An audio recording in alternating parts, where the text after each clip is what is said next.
Ahora seguimos con Power Talks, tecnologías exponenciales, el futuro de la CX digital.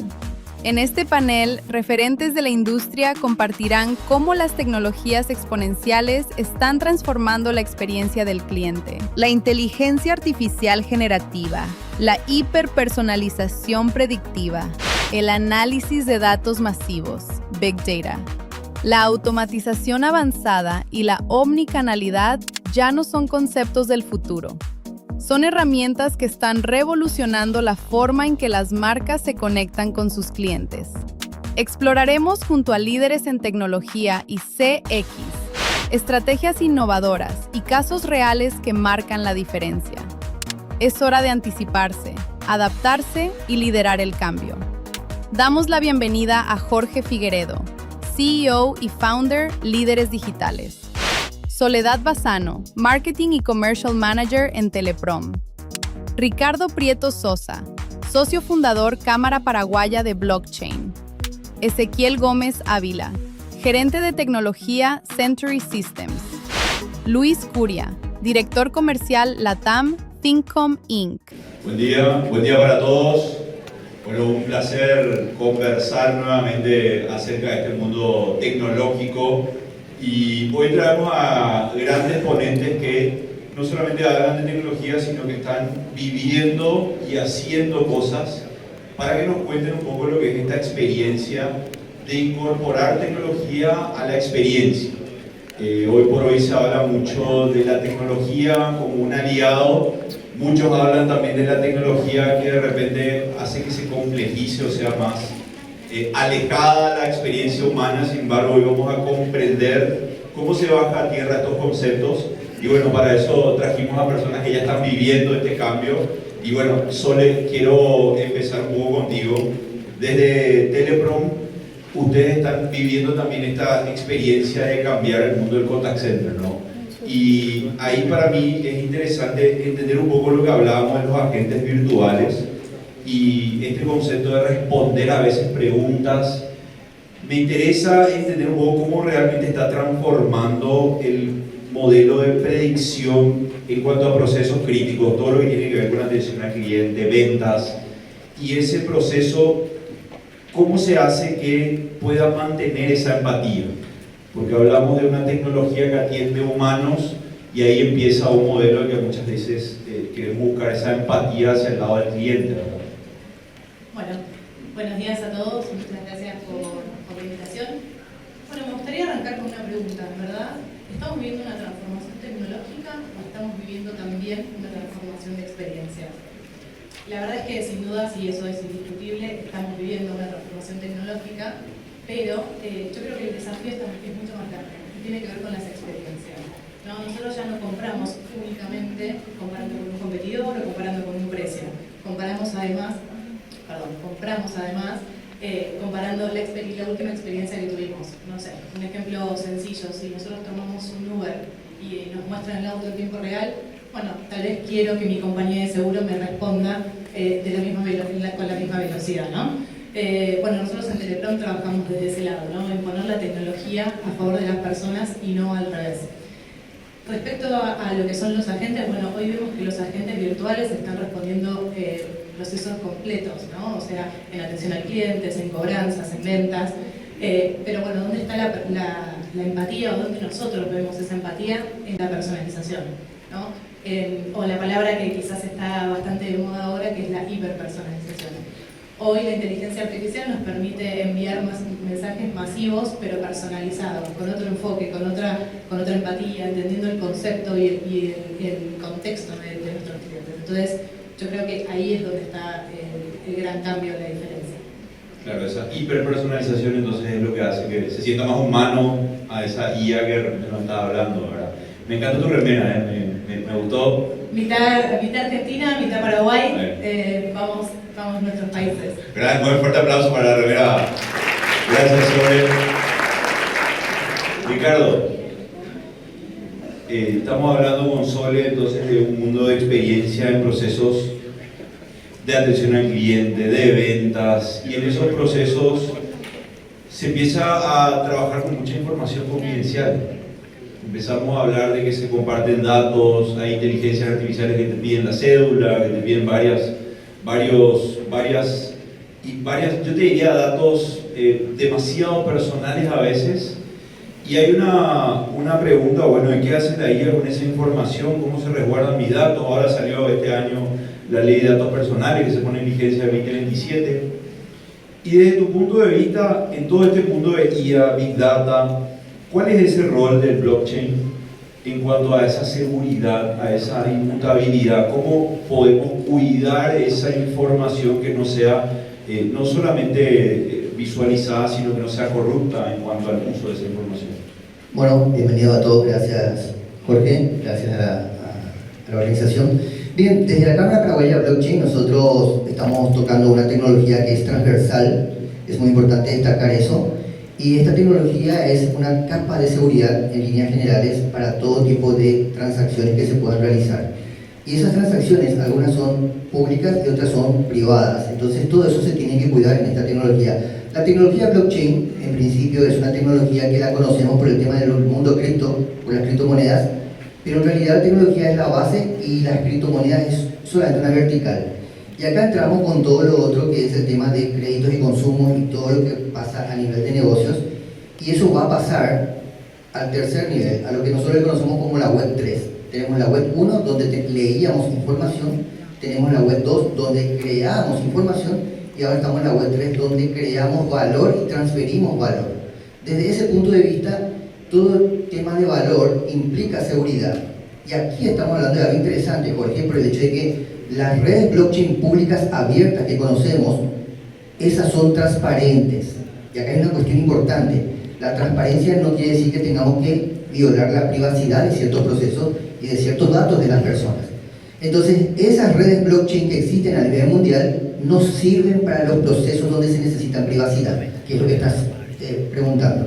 Entonces, para ese punto, para esa solución, la Cámara Paraguaya Blockchain presenta una solución definitiva para ese problema, que es la blockchain soberana. Y una vez que vos tenés la blockchain soberana de tu país, a partir de ahí vos generás los mismos principios de seguridad, tanto para los datos como para las transacciones y para todo tipo de acción que se quiera hacer.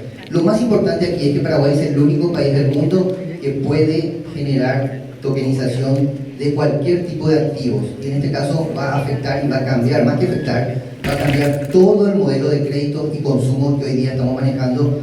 Desde el 2021 hasta el 2027 se están preparando los cambios. En el 2027 Paraguay va a ser el primer país del mundo que va a ser una jurisdicción digital internacional, trabajando con su propio ecosistema blockchain y con todo tipo de servicios y productos tokenizados. Más allá, después de esta pregunta, la siguiente voy a destacar un poquito más los detalles de todo lo que va a venir en cuanto a cómo se va a hacer eso en Paraguay. Pero en este caso, todos los datos están asegurados. Eso sí, un detalle importante, Jorge, no sé si te va a gustar, pero el punto es el siguiente. En tema de blockchain, nosotros no metemos IA dentro de la blockchain. Puede estar por fuera, pero no dentro. Eso después también podemos ir profundizando, Jorge, si te parece bien, pero la seguridad de los datos está más que asegurado en una blockchain soberana como la que planteamos en Paraguay. Excelente. Entonces, esta blockchain soberana nos permitiría a cualquier empresa tener sus datos de una manera tokenizada, que sería identificable y rastreable en ese sentido. Trazar el 100%, todo tipo de transacciones, todo tipo de... Generalmente trabajamos con el tema de los bancos, que ellos trabajan con lo que se llama secreto bancario, eso es importante destacar.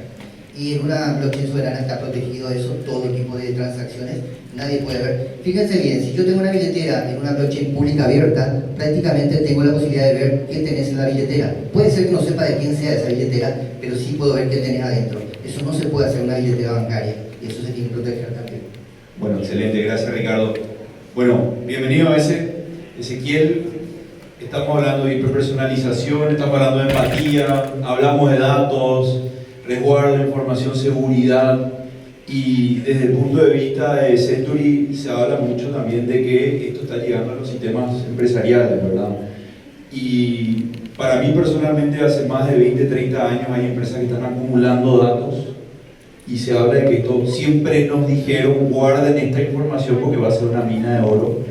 Y hoy por hoy, desde el punto de vista empresarial, ¿cómo Century nos podría ayudar en analizar toda esa información y empezar a tomar datos, el lo que se está hablando tanto de Data Driver, empezar a tomar decisiones comerciales, decisiones empresariales, utilizando un sistema que me permita realmente generar valor con esa información.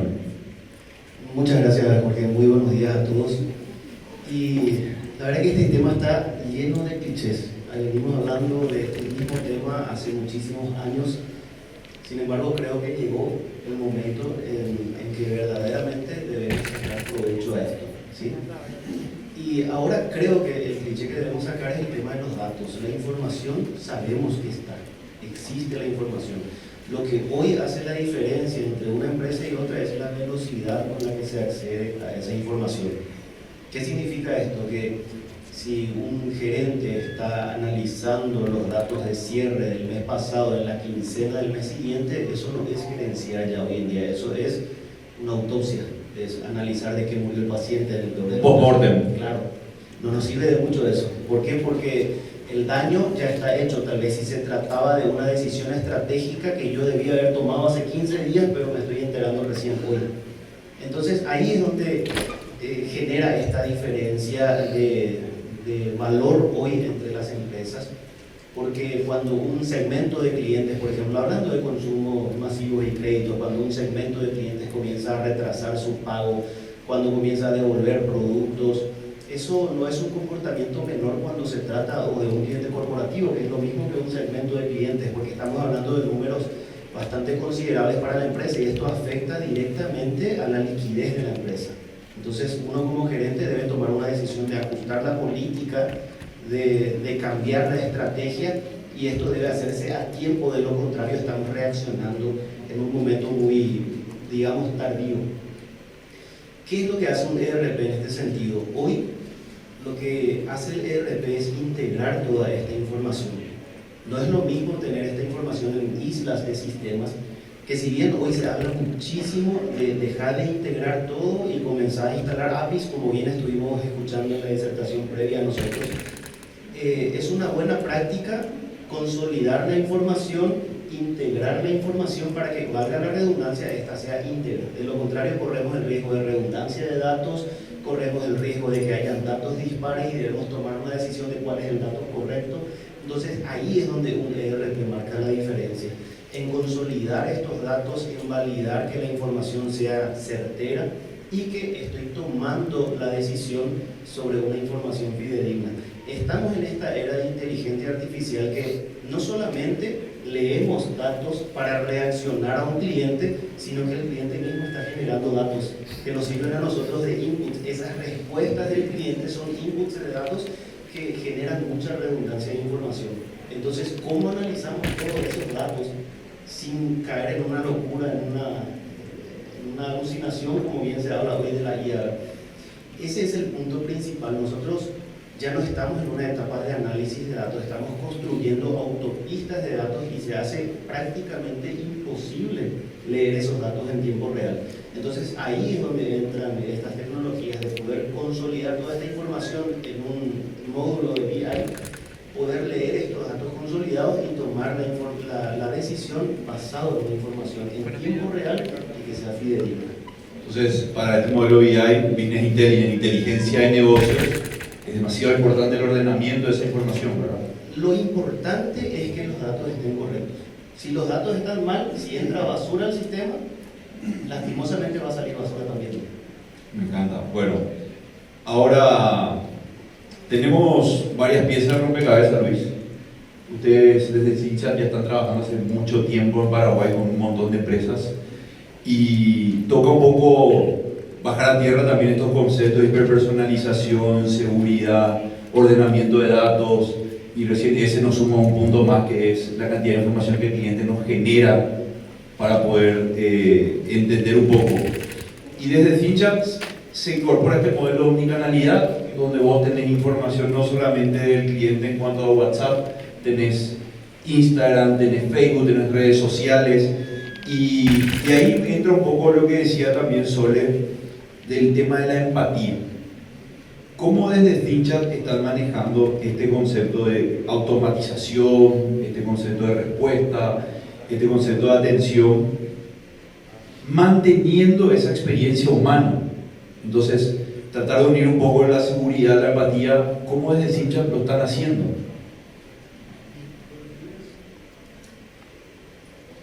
Para ver. Buenos días a todos. Bien, a ver, hoy Acercar un poco más. se habla mucho con la idea de que parezca que la atención es humana. Hay una serie de artificios para eso y se logra bastante bien, ¿sí? Hay a veces vos que no se logra diferenciar si quien está respondiendo es un humano o es una IA.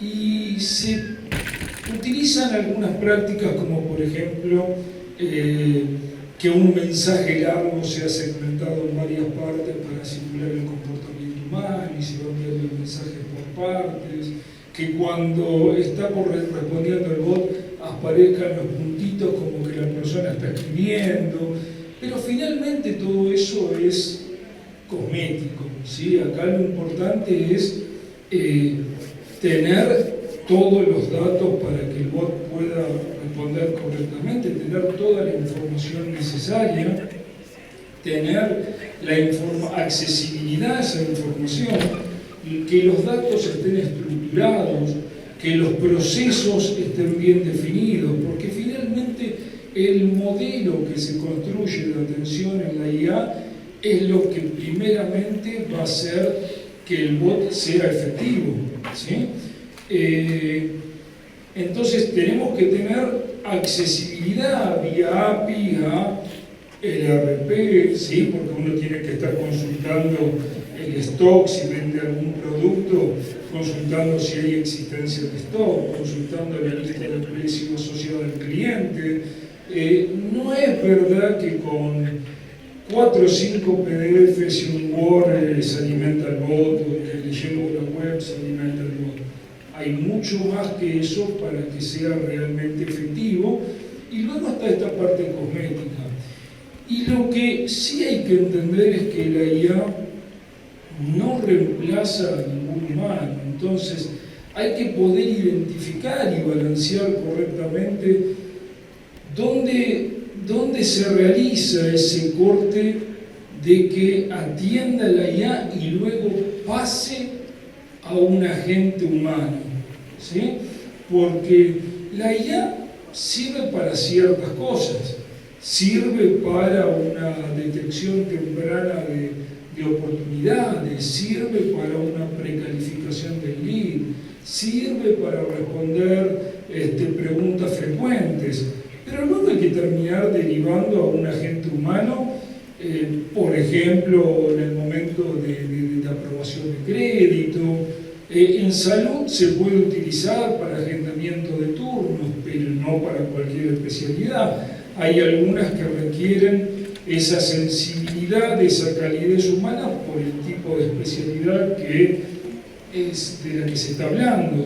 Entonces, nosotros en Tincha tratamos de asesorar a las empresas en cuál es el momento exacto, hasta dónde interviene la IA y cuál es el momento exacto en el que se le pasa a alguien humano. Entonces, nosotros mientras está atendiendo la IA, se puede simular ese comportamiento humano, pero no es que va a resolver todo, sobre todo en Paraguay, o diría que en estas regiones donde la idiosincrasia local, la gente quiere hablar con un humano, ¿sí? Entonces, pero se puede simular bastante. Bueno, gracias Luis. En este concepto de humanizar la IA tampoco es tratar de engañar a las personas para que crean que la IA es un humano. Totalmente, más allá de que a veces pretenden ciertas cosas, como por ejemplo, no sé, que salude con nombres alternativos para que no crea que es un bot y que piense que son distintas personas. Que finalmente eso se está regulando y pronto se va a tener que indicar que lo que le está respondiendo es un asistente de IA. Sí, estamos aprendiendo en el camino entonces. Así mismo, Jorge. Así Bueno, mismo. gracias Luis. Sole, desde Teleprom hay un desafío también, como mencionaba Luis, y hicimos una ronda interesante, hablamos de empatía, hablamos de seguridad de datos, y hay un dato estadístico interesante que citaban que en España casi el 89% no quiere hablar con IA por algo que decía Luis, que porque dicen que la IA no resuelve cosas. Y ahí quiero conversar contigo desde el mundo de Teleprom y lo que es la atención al cliente del contact center. Hay ese temor de perder la conexión humana. Hay procesos como la recuperación de crédito, las ventas, muchas veces requieren un proceso humano. Y quisiera entender desde Teleprom cómo hacen para analizar la experiencia y en qué momento un humano realmente debe incorporarse a esa conversación para poder resolver cosas que la IA realmente no lo puede hacer, o por lo menos para seguir manteniendo una conexión humana. ¿Cómo lo hacen desde Teleprom, Sole? Bueno, creo que eso toca un eje central de la experiencia, porque a todos nos pasa que estamos hablando con un agente virtual, tenemos algún problema, no lo podemos resolver, nos pasan con un humano y tenemos que volver a contar todo el problema. Entonces ahí la experiencia se reinicia completamente. Nosotros desde Teleprom trabajamos principalmente con 3 capas. Una que es la detección de intenciones. Entendemos o tratamos de entender qué es lo que necesita hacer nuestro cliente, ver si esa consulta se puede automatizar o si necesita sí o sí un agente humano. Trabajamos muy fuerte en las reglas de derivación, en qué momento vamos a derivar esa consulta. Y trabajamos también, sobre todo, y lo más importante, en el contexto, que es muy importante que esa transferencia sea con contexto y que cuando el asesor humano reciba esa consulta, la reciba con la información del cliente, con las gestiones que se estuvieron realizando hasta ese momento y que de esa manera pueda continuar de una manera mucho más orgánica esa conversación. Entonces, nosotros creemos que lo que es la omnicanalidad, o no trabajamos solamente la omnicanalidad como conectar canales, sino que conectamos canales y conectamos también el contexto, haciendo que nuestro cliente viva esa experiencia de la mejor manera posible. Claro, entonces, y te agregaría conectar experiencia, ¿verdad? Por favor, que ya los agentes no nos vuelvan a pedir nuestra cédula y nuestro nombre completo, ya que le dijimos a 3 personas y a 3 guías también antes, ¿verdad? Porque te validen el mail. Te vamos a agradecer, Sole, por favor. Bueno, gracias, Soledad. Ricardo, hablamos ya de hiperpersonalización y en esa hiperpersonalización, justamente lo que decía Soledad, se maneja esa información de tratar de entender la intención, te piden el número de documento y toda esa información es una información que de repente viene de diferentes canales y volvemos a este concepto de la dualidad de información, la información esparcida, la información no integrada. ¿Cómo blockchain puede ayudarnos a integrar esa información? Y este concepto de permitir también un intercambio ágil, es decir, si bien queremos que la información esté realmente integrada, queremos también que esa velocidad también transcurra. ¿Cómo puede ser eso desde el punto de vista del blockchain? Una empresa puede ser dueña de sus datos, ser ágil y a la vez operar sin esa fricción. Sí.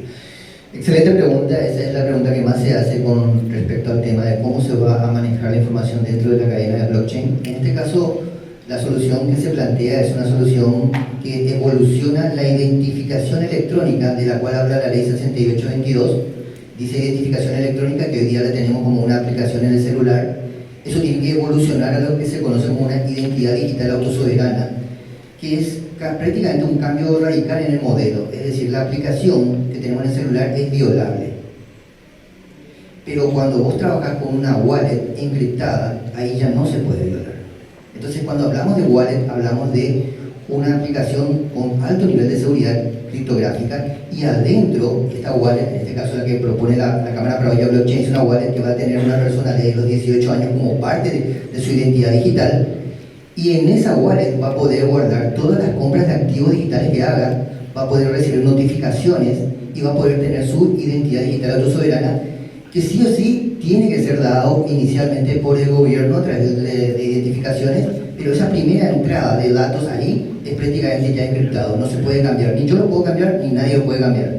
¿Por qué tenemos ahora una aplicación en el celular? porque la aplicación se conecta con el servidor del MITIC. Eso quiere decir que el dato real está en el MITIC. Si yo no tengo internet o el MITIC muere su servidor, prácticamente yo no puedo acceder a mis documentos.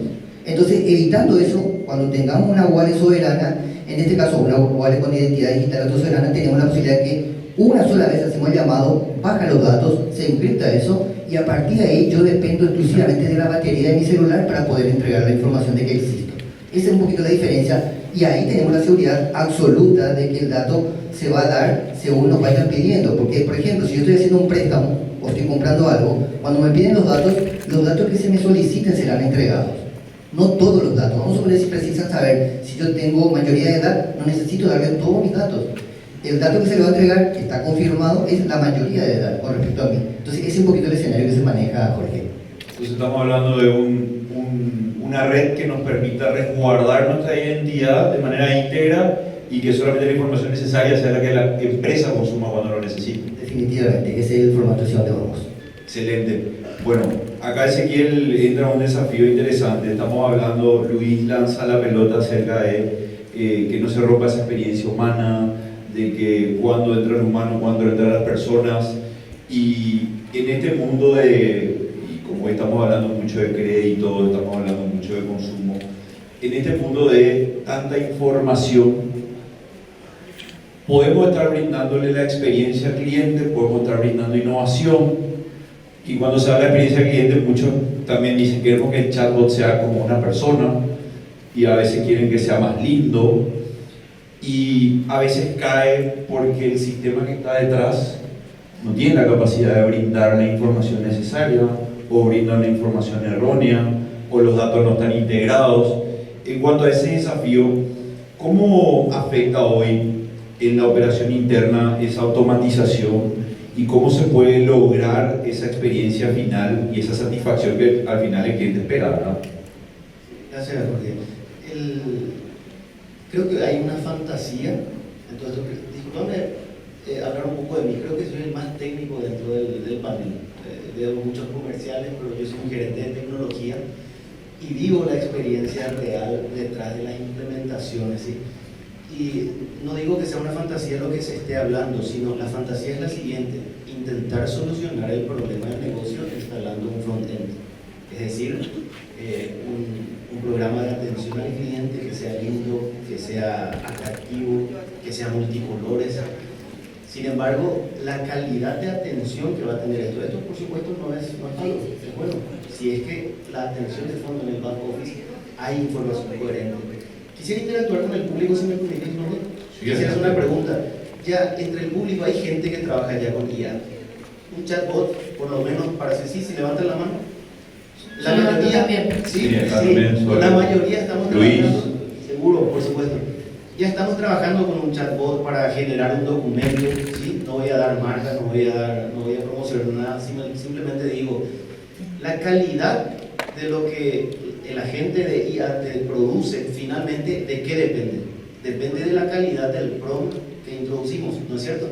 Si yo introduzco un prompt cortito, me da una respuesta a la IA que luego voy a tener que corregir, y después el chat se va alargando, se va haciendo gigante, empieza a delirar, tengo que borrar todo, corregir mis propios errores del prompt que metí al principio y empezar una nueva conversación para que no recuerde las cosas malas que le dije antes, e ir puliendo la calidad de mi prompt para que el resultado que me da esa IA sea un resultado medianamente aceptable, ¿sí? Creo que la mayoría se siente identificado con eso.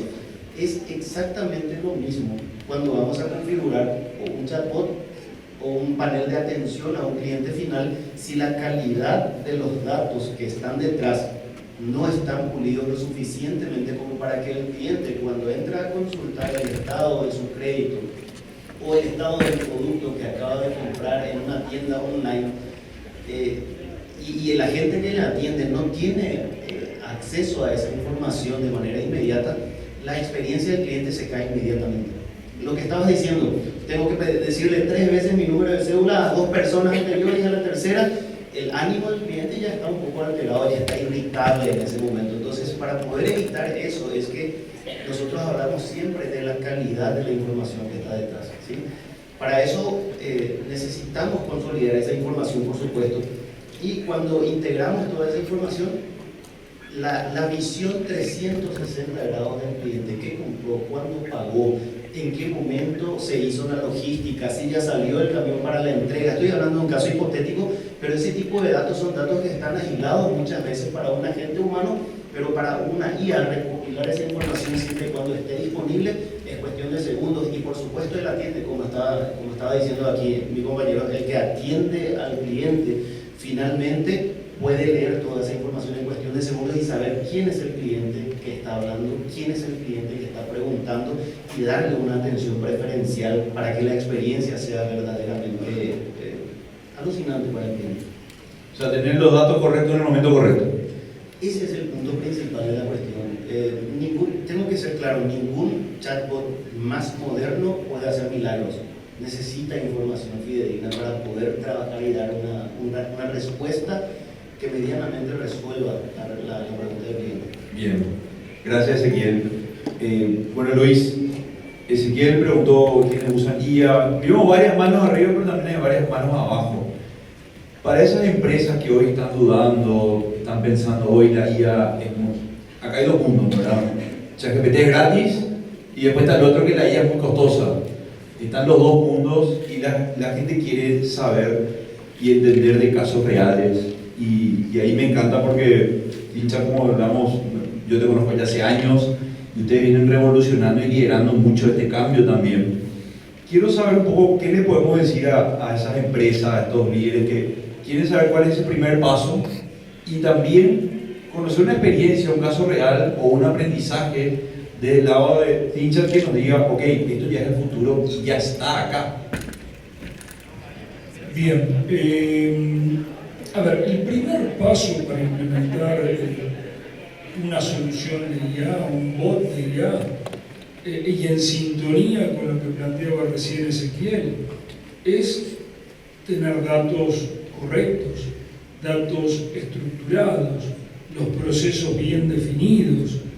Entonces, el primer paso es tener la definición correcta de los procesos, porque así como hablaba Ezequiel del prompt, el prompt tiene que tener una estructura conversacional que esté en sintonía con el proceso que se quiere resolver con la IA. Y por otro lado, se tienen que tener datos estructurados. Hay empresas que no están en condiciones de implementar IA.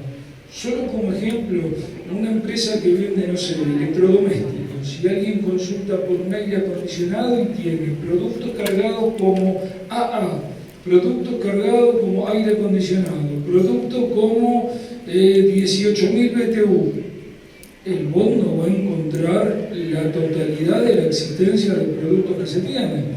Entonces nosotros con nuestros clientes en muchos casos hemos trabajado arduo en lo que es la estructuración de sus datos. Entonces el primer paso, asegúrense de tener los procesos bien definidos y en estructurar los datos. Si no es para la IA, igual les va a servir para el manejo de su empresa. Y en cuanto a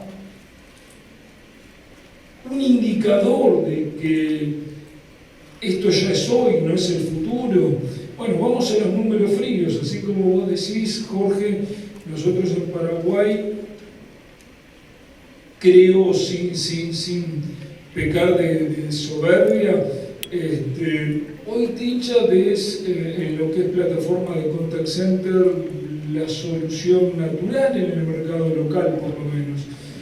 Nosotros hoy tenemos más de 300 empresas referentes del mercado local en total en nuestra base instalada, de los cuales hoy ya el 40% tiene algún tipo de proceso asistido por la inteligencia artificial. Algunos en ventas, otros en cobranzas, otros en lo que es el etiquetado automático de los intereses o las particularidades del cliente para enviarle después campañas de marketing posterior. Entonces ya el 40% de esa cartera ya es una realidad tangible, concreta, que hoy una gran cantidad de empresas localmente están trabajando con IA. Interesante, entonces estamos hablando de alrededor de 120 empresas que tienen soluciones asistidas ya con IA. Aproximadamente. Excelente, gracias Luis. Y volviendo al punto, hablamos hace rato de la experiencia humana, hablamos de la IA que por favor nos trate y no nos repita el vendedor, el agente humano que no nos repita las mismas preguntas. Y acá hay otra pregunta, si bien acá hay un público muy masivo de gente que consume el agente de chatbot, también hay gente que trabaja en las empresas. Y hay una pregunta crucial que muchos se hacen y nos hacemos: ¿cuál va a ser el rol de ese agente humano? Estamos hablando de que sí, me atienden la IA y luego pasa a un humano cuando sea necesario. ¿Cuál va a ser el rol de un agente humano sabiendo y sintiendo casos donde la solución ya es asistida con inteligencia artificial? ¿Qué aporte da esa persona, el ser humano, a ese proceso comercial, por ejemplo? Bueno, ahí creo que es la pregunta del millón, ¿no? Que todos nos estamos haciendo. ¿Cuál va a ser el rol? ¿Cuáles son las habilidades que necesitamos tener los humanos para esto?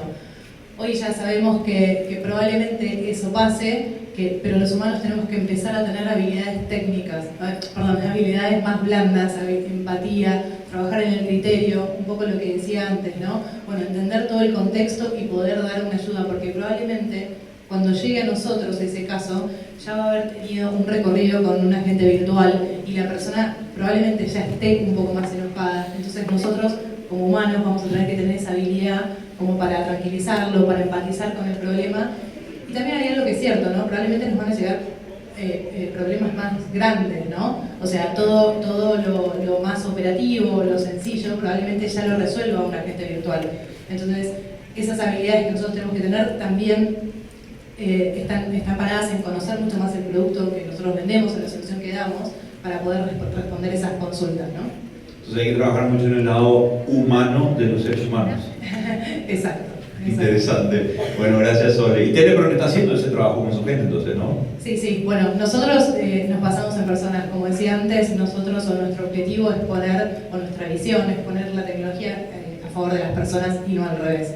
Nosotros somos un equipo de más de 60 personas, trabajamos en varios países de Latinoamérica y siempre nuestro foco son las personas. Por eso también cuando nosotros empezamos procesos con clientes, trabajamos desde la cercanía, trabajamos desde entender los procesos de nuestros clientes para poder acompañarnos, ¿no? La tecnología es un vehículo, o nosotros lo vemos de ese lado, pero nuestro fuerte o nuestro core de negocio tiene que ver con el equipo atrás de Telepro. Gracias, Sole. Bueno, Ricardo, blockchain es una palabra que se habla hace muchísimo tiempo y cuando se dice blockchain todo el mundo te dice Bitcoin. Y para las empresas, yo me sumo a este trabajo de tratar de evangelizar también mucho lo que es la tecnología, es un término un poco técnico. Entonces, ¿qué le podemos decir a la gente que por primera vez hoy escucha que es blockchain y cómo pueden dar un primer paso ya más práctico para poder entender qué es blockchain, explorarlo y de alguna manera sumarse a este concepto de identidad, este concepto de tener fidedignamente los datos? ¿Cuál es el primer paso, Ricardo? Bueno, en este punto siempre nosotros hablamos de que la tecnología blockchain no es una cuestión que tengamos que explicarle al público, porque el público lo que va a consumir es una solución blockchain, pero que ni le va a importar. Entonces, desde ese punto de vista, lo importante para el público es que esa solución de la Web3 que va a venir tenga seguridad jurídica. ¿Por qué esto es importante? Porque la blockchain, el problema principal que tenía era se conectaba con las criptomonedas, no tenía seguridad jurídica, por lo cual te podrían estafar. O compras un activo con una criptomoneda, te estafan, y ¿a quién le reclamas? No hay nadie a quien reclamar. Entonces, desde ese punto de vista, la blockchain soberana en Paraguay es un concepto que va a estar en Paraguay, por lo tanto sí hay una cuestión de responsabilidad civil y penal de la persona que está operando o ofreciendo una solución. Y en este caso quiero hablar, por ejemplo, del tema de consumo y crédito. Lo que va a cambiar en Paraguay con respecto principalmente al tema de consumo y crédito, y lo primero que va a venir, que es una vertical de negocio, se llama el pagaré electrónico en blockchain. Esa solución es prácticamente imperativa. ¿Por qué? Porque es la que resuelve el problema más grave que tenemos hoy día, porque este es un instrumento financiero de préstamo. que permite que las personas puedan acceder a un servicio, a un producto, o puedan hacer un préstamo de dinero. Por lo tanto, es importante conocer cómo sería la solución ante el problema del papel. El papel ya no tiene la seguridad que tenía antes, ni poniéndole todos los sellos que quieras ponerle. Entonces, por lo tanto, la solución que ahora se encuentra es un pagaré en blockchain. ¿Qué quiere decir? Todo va a ser digital. De aquí al 2027 todo va a pasar a digital, vamos a olvidarnos del papel. Y esto tiene que ver un poquito con lo que dijo Raquel de su hijo, en la que prácticamente su hijo es generación X, alfa, beta, toda esa generación ya vive en digital. Por lo tanto, a esa gente nosotros le tenemos que dejar algo digital. ¿Dónde está el dilema o el contrapunto? En el hecho de que todavía nosotros somos personas que estamos tomando decisiones, somos generación X y estamos tomando decisiones y pensamos que todavía tenemos que tener soluciones para generación X. Eso ya no existe. Debemos olvidarnos de ese punto. Tenemos que dar una solución digital y eso quedaría ya para nuestros hijos y nietos. Entonces, ese es un poquito el concepto que se está manejando y la blockchain es la mejor tecnología para eso. Está demostrado, transmite transmite valor con seguridad tecnológica primeramente y ahora jurídica. Es decir, nosotros podríamos estar tokenizando, por ejemplo, un departamento, hablando de bienes inmuebles. Tokenizamos el departamento, eso nos entregan a nosotros un token, ya no nos van a entregar una escritura pública. Es un token que vas a tener en tu wallet, de la cual hablamos hace rato. Entonces en tu wallet va a estar tu token donde dice que vos sos dueño de un departamento. ¿Y quién va a tener la contraparte? El otro atributo de un bien inmueble, el registro público. Va a tener el documento electrónico de la cual habla la ley 6822. Entonces tenemos la ley 6822 para documentos electrónicos y tenemos una ley que es muy interesante, que es la ley 7572 de mercado de valores, donde podemos tokenizar acciones. Entonces esas dos leyes, junto con la tecnología blockchain, permiten que nos podamos mover 100% seguros tecnológicamente y jurídicamente a través del mundo digital de aquí en adelante. Para el 2027, Paraguay va a tener toda esta capacidad y lo primero que va a salir es el pagaré en blockchain, el pagaré electrónico. Eso prácticamente es una cuestión de tiempo para que salga ahora, pero evidentemente que va a ser una solución definitiva para todo lo que se va a venir después, porque prácticamente va a ser digital. Entonces es un poquito por donde nosotros estamos avanzando con la Cámara, es el trabajo que estamos haciendo ya desde el 2021 y va a terminar entregándose en el 2027 una implementación de dos redes importantes. La red testnet, que es la red de pruebas, y la red mainnet, que es la red principal, donde todas las soluciones van a poder ser ejecutadas con efecto jurídico. Y acá hay un detalle importante que quiero cerrar, Jorge, que es el hecho de que Paraguay es el primer país del mundo que tiene estas dos leyes y esta tecnología. Estamos liderando el tema de la tokenización con seguridad jurídica en el mundo, y por detrás de nosotros, adivinen quién está, el Reino Unido. Ellos están detrás de nosotros en este tema, en este nivel de tokenización, y después ya viene todo el mundo. Ni Europa ni Estados Unidos tienen el nivel de tokenización que nosotros tenemos con estas dos leyes y esta tecnología blockchain soberana. Así que prácticamente estamos en una posición muy de vanguardia en este tema. Gracias, Ricardo. Entonces, primer paso, exploren lo que es pagaré electrónico sobre blockchain, que es lo que se viene. Ezequiel, hablamos de sistemas dispersos, CRM, mucho Excel, muchas plantillas de Excel. Y hay un paso que todo el mundo lo vive y muchos lo sufren, que es incorporar una tecnología que una todo eso. Pero ¿cómo hacemos una estrategia que nos permita unir todo eso en un sistema sin que se sienta que la experiencia del cliente cambie, ¿no? Si fuese un comercial te diría que podemos hacerlo en una semana. Pero la realidad, tenemos que ser claros.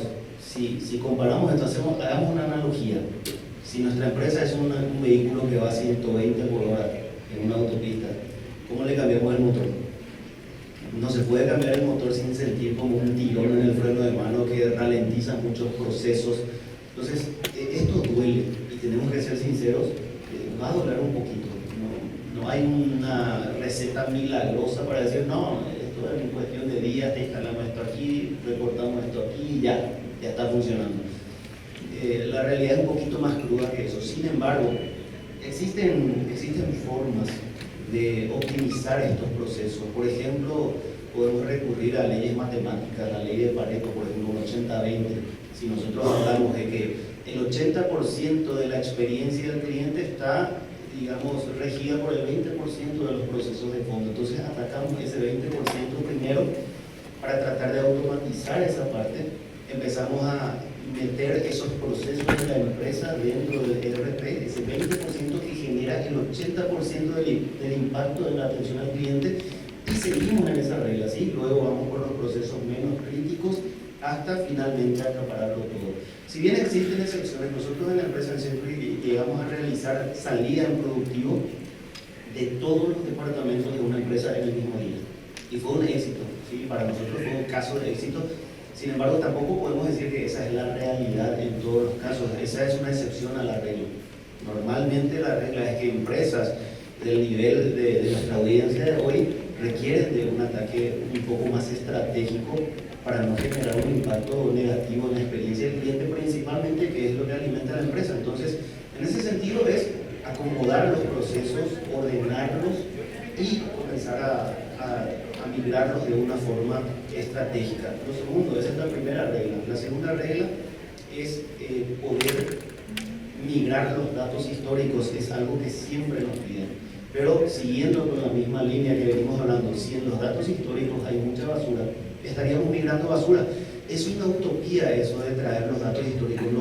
Lo que se puede hacer desde mi criterio técnico profesional es armar una especie de data warehousing para tener acceso a esa información histórica y poder consultarla cuando se nos antoje, pero no mezclar esa información histórica que viene de Excel, que viene de sistemas del siglo pasado, y tratar de asentarnos dentro de un sistema que viene ya con una tecnología más moderna. Entonces, ahí hay herramientas para poder consolidar esa información, pero no necesariamente mezclarla con ninguna etapa.